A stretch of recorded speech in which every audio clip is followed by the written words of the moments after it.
In the second outing for our now annual Monocle retail survey, we've been around the world to choose the companies and people who are setting benchmarks we should all take note of. It's a celebration of good design, the art of doing the basics well, and knowing how to treat people. This film highlights 3 concepts getting it right.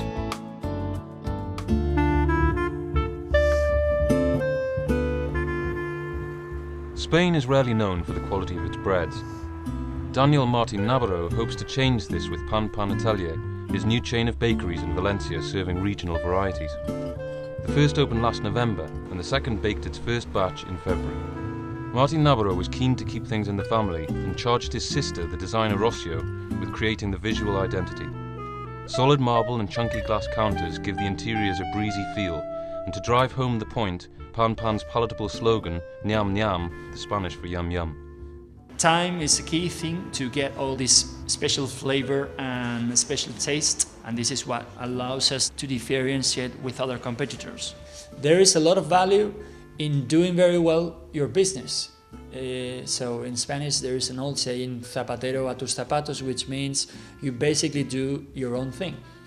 So if we can get a wide variety of product with a superior quality and we are close to the customer, then the customer is going to be happy, and that means giving value to the customer and community. Opened last October in a converted post office, the department store is the brainchild of 3 friends: women's wear designer Karen Walker, hairdresser Stephen Ma, and men's boutique owner Dan Gosling.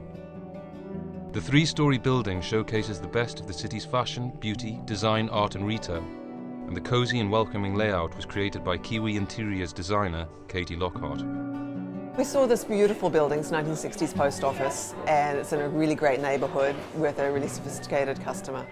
And we thought, well, there's an opportunity here to really create something really fantastic and a beautiful story and a 360-degree shopping experience. Everybody involved in this project sees themselves as curators because it really is about selecting the best and selecting in such a way that when those items come together, it really creates an exciting and original environment point of view. We can change it all the time. So every time our customer comes in here, not only are the individual products going to be different in the way they are in retail usually, but the layout will be different, there'll be surprises. So that's very important for us to keep reinventing exactly what's in here all the time. I think the retail experience is absolutely crucial. You know, it's not just about what you sell, it's about how the store makes you feel. And I think that is crucial because there's a lot of stores out there. There's a lot online, there's a lot all around the world. So, you know, when you're opening the door of a store, it has to be something that's worthwhile for people to spend their time. And that's something we've worked really hard to get right.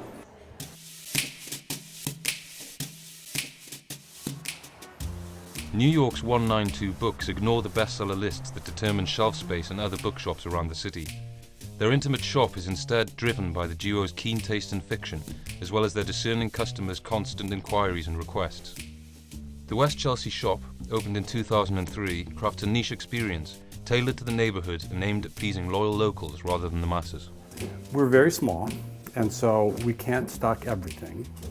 And so we think of our collection as a little curated. So the philosophy is that we want you to be surprised with what you find here. And it happens often. Customers are surprised that they find a book here that they might not find elsewhere. So the element of surprise, if we have a mission and if we have a philosophy, that's it. We are in the gallery district, so we have a constituency that is very cognizant and knowledgeable about contemporary art. We also are in a part of New York that is full of writers and actors, and so we do curate for them as well. There are very few independent bookstores left in New York, and I think when our customers come in, they are looking for advice and counsel and knowledge. We can't compete in a lot of respects with an online bookstore, an Amazon, or Barnes & Noble, so we have to add value to our customers in another way. And the way that we can do it is to know our inventory and know our stock and select it carefully and match that with our customers. I love being in this store. We try to make the store feel as if it were your private library. And I welcome people in as if they were coming to my home. It almost, in its greatest moments, becomes like a salon. You get people in here talking about books and ideas and meeting each other and exchanging ideas. And if I can foster that kind of relationship, that's what makes it fun to be a retailer in this store. For Monocle, I'm Saul Taylor.